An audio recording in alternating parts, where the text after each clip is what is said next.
Olá, aconteceu, mas não estava no script. O ex-presidente Bolsonaro, até então em prisão domiciliar, violou a tornozeleira eletrônica e foi transferido para a Superintendência da Polícia Federal em Brasília, onde está desde o último dia 22.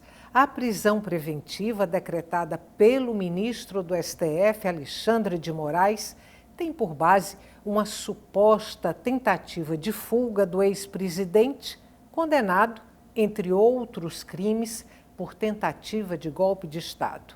O episódio da tornozeleira caiu como uma bomba entre aliados e adversários de Bolsonaro. Afinal, muita coisa está em jogo neste momento da vida brasileira, inclusive a sucessão presidencial.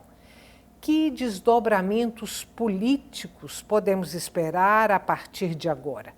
Quem responde essa e outras perguntas aqui no Opinião Pernambuco é o cientista político Sérgio Ferraz. Muito obrigada. Eu vou te agradecer sempre muito, porque você sempre aceita nossos convites. Muito obrigada. Estar com vocês aqui. Quero combinar com você o seguinte: a gente deixa um pouco de lado as circunstâncias jurídicas do episódio aí da tornozeleira, da prisão preventiva de Bolsonaro, para ficar aí nos desdobramentos políticos. E eu queria começar pelos desdobramentos políticos imediatos. Depois a gente vai um pouquinho mais para frente, a médio prazo e tal. E aí, desdobramentos imediatos políticos para a família Bolsonaro, para a direita e extrema-direita brasileira e para o bolsonarismo. A impressão que a gente tem, Estela, é que a prisão de Bolsonaro vai isolá-lo ainda mais, né? Afasta o ex-presidente completamente da capacidade já reduzida que ele tinha de fazer articulação, de influir no processo político geral, né? Esse isolamento não significa que a família Bolsonaro não continue a ter um cacife relevante no jogo político. Afinal, é a maior liderança que a extrema-direita produziu no país, né? Dito isso, a impressão que eu tenho é que o Centrão e a direita não bolsonarista, mas que depende do suporte de Bolsonaro para alçar voos mais amplos, eles ganham mais peso, ganham mais liberdade, ganham mais margem de manobra e vão pressionar para que Bolsonaro decida o apoio a um outro candidato, né? Eu acho que no primeiro momento a gente vai ter uma tentativa de protestos, que é natural, eventualmente de tentar chamar alguma manifestação, né, alguma vigília, né, que não aquela que não deu nada certo, que o Flávio imaginou, né? Mas é normal que haja uma tentativa no Congresso também de rediscutir alguma anistia, mas correndo o risco de ser precipitado, a impressão que eu tenho é que todas essas reações estão 2 graus abaixo do que seria de se esperar, né? A gente não está vendo, pelo menos até aqui, nem no Congresso, clima para votar nada que alivie a barra de Bolsonaro, como também na sociedade a gente não vê grandes manifestações de solidariedade, né? O que só talvez confirme essa diluição do peso da família Bolsonaro, ainda que a gente dê aí o desconto de que permanece como um ator relevante, mas não tão relevante mais, e ganha autonomia o pessoal do Centrão, que tem no governador de São Paulo o seu candidato presidencial preferido, né? Você acha que a essas alturas do campeonato, com tudo que já aconteceu até aqui, Bolsonaro vai ser forçado, entre aspas, a muito brevemente anunciar apoio a uma candidatura da direita, porque ele vinha com freio de mão em relação a isso? Eu acho que aí tem uma quebra de braço interessante e também há um jogo de suspeitas complexo, né?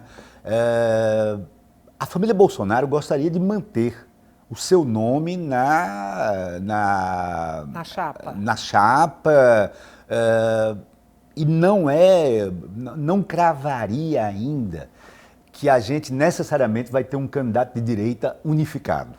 Sim. É possível ainda a gente ter um cenário em que saia alguém da família Bolsonaro, que o próprio Bolsonaro embarque numa estratégia parecida com a de 2018, de Lula, quando estava preso, de sair candidato e só no último momento passar o bastão para outra pessoa, né?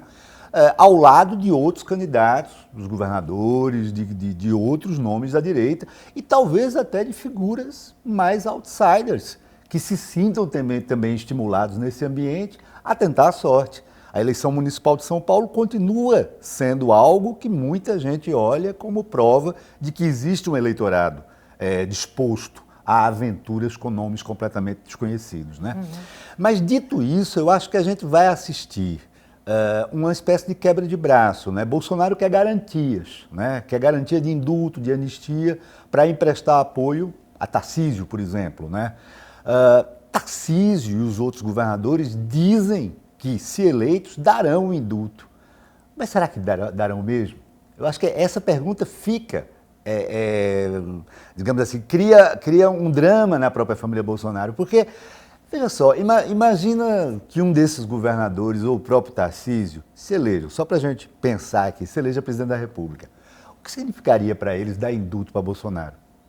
Significaria ter alguém colaborando com o governo deles, ou significaria ter um concorrente imediato, querendo voltar à ribalta e querendo talvez até derrubá-los, né? Então, o que eu quero dizer é que isso torna as promessas de indulto, mesmo que partem do Centrão, mesmo que elas sejam repetidas, elas não são tão críveis assim, quando as pessoas param para pensar. E isso reforça, talvez, na família Bolsonaro, a vontade de, no mínimo, adiar o mais que puder esse apoio ou até apostar numa estratégia de sair mais de um candidato, um deles com o sobrenome Bolsonaro. Vamos imaginar aqui Bolsonaro cumprindo a prisão definitiva, porque isso vai acontecer daqui a pouco, né? A prisão pela trama golpista. Pela trama golpista, 27 anos e 3 meses é a pena dele. A defesa está tentando uma prisão domiciliar. Bolsonaro cumprindo pena definitiva em prisão domiciliar, Bolsonaro cumprindo pena num alojamento da Polícia Federal, num quartel militar ou na Pampulha. Esses cenários vão determinar a influência dele sobre o cenário político, pensando aí no poder de articulação? Claro que uma prisão domiciliar permite, dependendo das regras dela também, porque a prisão domiciliar na prisão definitiva, né, aí talvez os advogados, o pessoal da área jurídica possa precisar melhor, mas eu imagino que ela também tem regras, o número de visitas, né, a margem de manobra que o preso tem. Mas claro que ela é muito mais confortável do ponto de vista de liberdade de ação do que a prisão em regime fechado, né? Dito isso, eu acho que quaisquer que sejam as modalidades de prisão, é fato que a gente tem uma diluição do peso da família, né? O jogo continua. O bolsonarismo, entendido como esse movimento conservador, radical, reacionário e que tende a flertar com rupturas, esse continua. Mas provavelmente vai encontrar novas lideranças. É o que a gente estava conversando antes. Há uma queda de braço. A família Bolsonaro vai tentar o máximo possível esticar a sua influência, mas os ventos não estão correndo a favor deles, né? O vento vai a favor de uma renovação, de outras lideranças no campo da direita. Fala-se com frequência, a gente escuta, lê essa expressão que é o bolsonarista raiz. Esse bolsonarista raiz é aquele que reza para pneu? Olha, Sim, essa é uma imagem, né, caricatural, mas que não deixa de ser verdade, a gente viu coisas desse tipo, né? Mas eu acho que um ponto interessante para a gente mensurar é uma pesquisa da Quest, né? Eu estou citando de cabeça, posso me enganar, mas me parece que a Quest mensurou em torno de 13 a 14% o eleitor que se diz bolsonarista. E mensurou em 22% o eleitor que se associa à direita, mas se diz de direita não bolsonarista. Uhum. Então a gente teria aí uma direita, digamos assim, com 35%, mais ou menos, chegando no máximo a 40% do eleitorado, mas em cujo seio o bolsonarismo é minoritário, né?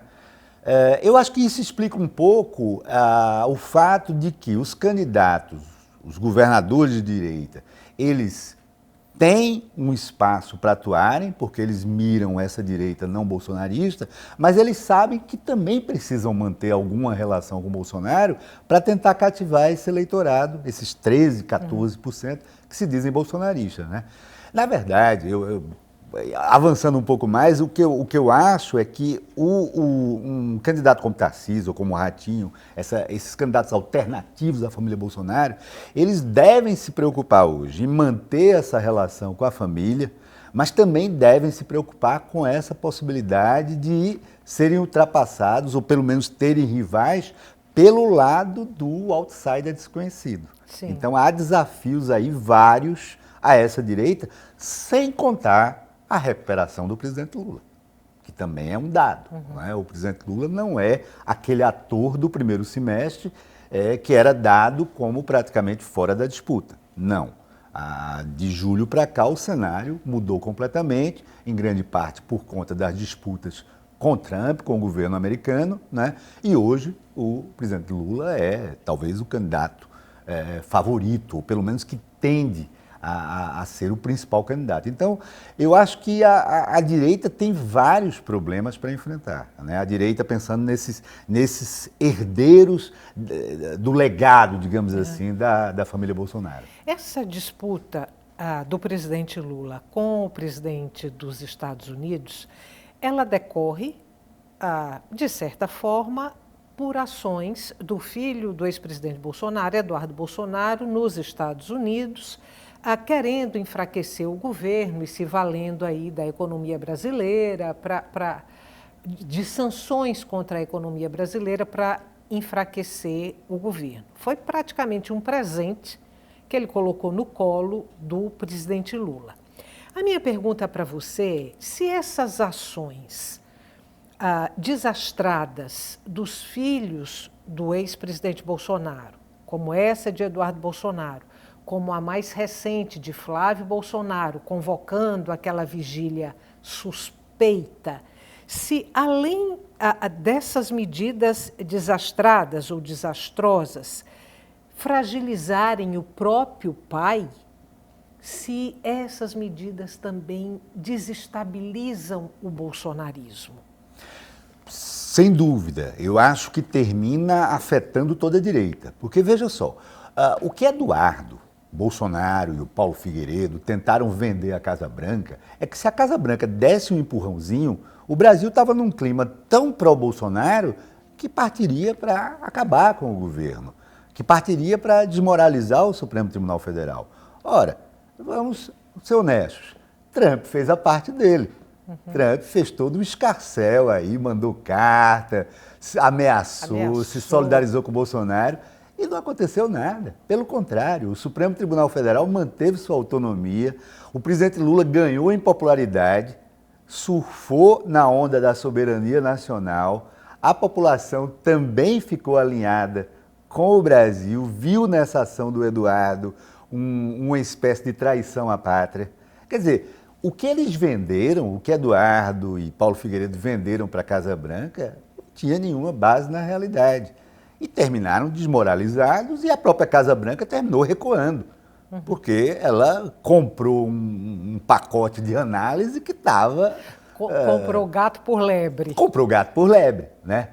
Da mesma forma, o Flávio, que é tido como um cara que tem mais trânsito no meio parlamentar, no meio empresarial, me parece que ele passou um atestado, no mínimo, não sei se de ingenuidade, mas de falta de habilidade, de falta de...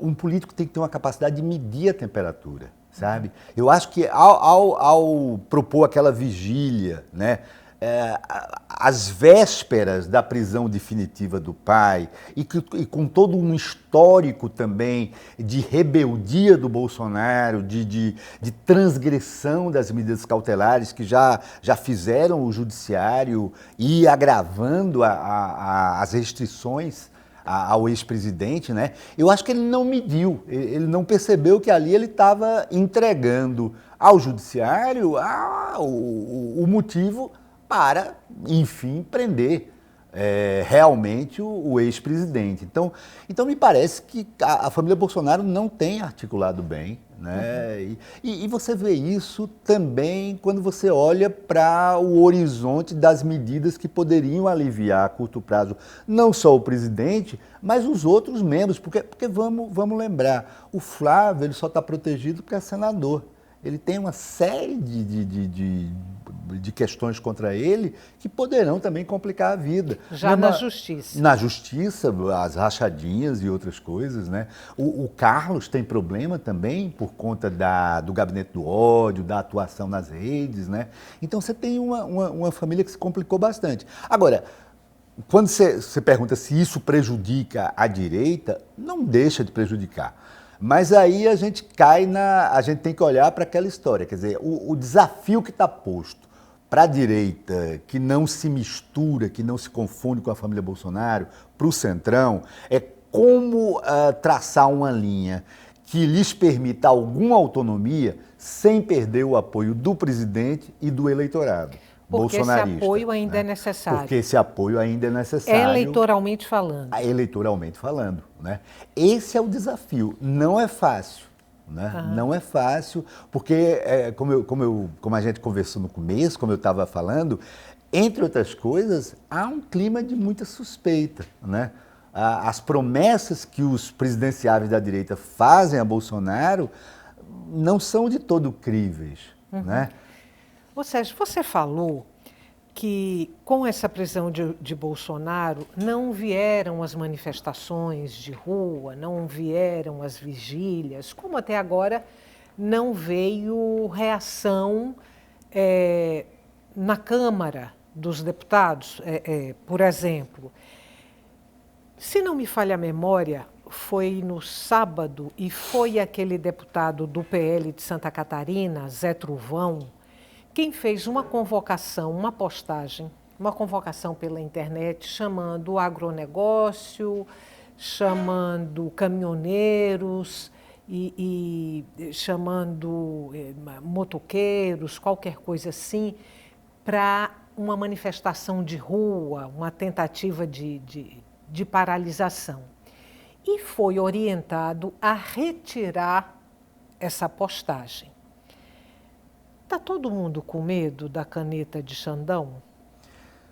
Tenho a impressão que sim, e é interessante a gente comparar a reação no momento da prisão domiciliar, né, há 2, 3 meses atrás, com a reação agora, né? Me parece que há um enfraquecimento, né, da capacidade reativa, né? Em parte porque eu acho que a direita que não adere completamente ao bolsonarismo, ela está tentando pensar para frente. Ela está focada nas eleições do ano que vem. Ela tem muitos problemas a resolver, definição de candidaturas, viabilidade eleitoral, a articulação de uma coalizão capaz de fazer frente minimamente ao presidente Lula. Quer dizer, mais uma vez, por esse outro ângulo, pelo menos até aqui, pode ser que daqui a alguns dias a gente seja desmentido pelos fatos, mas essa falta de reação até aqui, eu acho que demonstra, principalmente na comparação com agosto, né? Você lembra que o Congresso, as mesas, a mesa da Câmara foi invadida, os bolsonaristas conseguiram paralisar, acuaram o presidente da Câmara, Hugo Mota, exigiram uma pauta. Que saiu muito desmoralizado do episódio. Saiu muito mal daquele episódio, acho que até agora não se recuperou, né? Então, quando você compara aquele momento com esse, você vê como o peso da família Bolsonaro, desse grupo mais radical, diminuiu e, ao mesmo tempo, como o resto da direita, está com o olho no futuro. É como se o resto da direita dissesse, nós não temos tempo mais a perder com isso, nós temos outros problemas para resolver, né? Tem uma coisa que me chama um pouco a atenção, e é você que vai poder me dizer se isso tem alguma aferição eleitoral ou política, que é o comportamento do ex-presidente Lula à época da Lava Jato, quando estava sendo investigado na Lava Jato e que ficou preso em Curitiba, na sede da Polícia Federal, e o comportamento do presidente Bolsonaro agora, envolvido na trama golpista e, por isso, condenado. São duas posturas, são duas reações diante da prisão completamente diferentes. Lula não fugiu, se negou a aceitar qualquer asilo político. Lá na frente, já na sede da Polícia Federal, recebeu a oferta de ter prisão domiciliar com tornozeleira eletrônica, se recusou, disse que ficaria presa até o fim da vida, desde que provasse a inocência dele. E a postura do ex-presidente Bolsonaro, que é uma postura de tentativa de fuga e que culminou agora com a violação da tornozeleira eletrônica. Isso pesa na balança para aquele eleitor que não é nem o bolsonarista raiz, nem o eleitor propriamente identificado com a esquerda. Quando se põe na balança, isso chega na urna na hora de votar? Olha, eu não posso te garantir, a gente teria aí que olhar os dados, tentar fazer algumas perguntas, mas é inegável.